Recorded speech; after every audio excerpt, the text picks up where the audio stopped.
નડિયાદ જિલ્લાની કંજરી નગરપાલિકામાં પ્રમુખ ઉપપ્રમુખ સહિત વિવિધ મહત્વના હોદ્દેદારોની સત્તાવાર વરણી કરવામાં આવી છે। પાલિકાના નવા પ્રમુખ તરીકે દક્ષાબેન શૈલેષભાઈ વ્યાસની પસંદગી કરવામાં આવી છે, જ્યારે ઉપપ્રમુખ પદની જવાબદારી જગદીશભાઈ હરમાનભાઈ પ્રજાપતિને સોંપાઈ છે। આ ઉપરાંત પાલિકાની મુખ્ય સમિતિ એવી કારોબારીના ચેરમેન પદે દિગ્વિજયસિંહ મહેશભાઈ રાજ અને પક્ષના નેતા તરીકે દર્શનાબેન અનિલકુમાર સુથારની નિમણૂક કરવામાં આવી છે।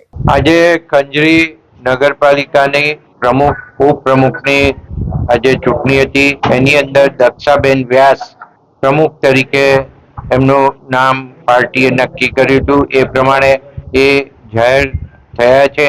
ઉપપ્રમુખ તરીકે જગદીશભાઈ પ્રજાપતિનું નામ ડિક્લેર કર્યું હતું પાર્ટીએ, એ પ્રમાણે એ પણ ચૂંટાયેલા જાહેર થયા છે। અને કારોબારીના ચેરમેન તરીકે ભાઈ શ્રી દિગ્વિજયસિંહનું નામ નક્કી કર્યું છે। અને દંડક તરીકે ચોથું નામ અર્જુનભાઈ ભગવાનસિંહ રાજ અને પક્ષના નેતા તરીકે દર્શનાબેન અમિતભાઈ સુથાર। આ પ્રમાણે આજે અહીંયા જે પાર્ટીએ મેન્ડેટ આપ્યા હતા એ પ્રમાણે ઇલેક્શન થયું અને ત્યારબાદ આ પાર્ટીએ જાહેર કરેલા ઉમેદવારો ચૂંટાઈને આવ્યા છે।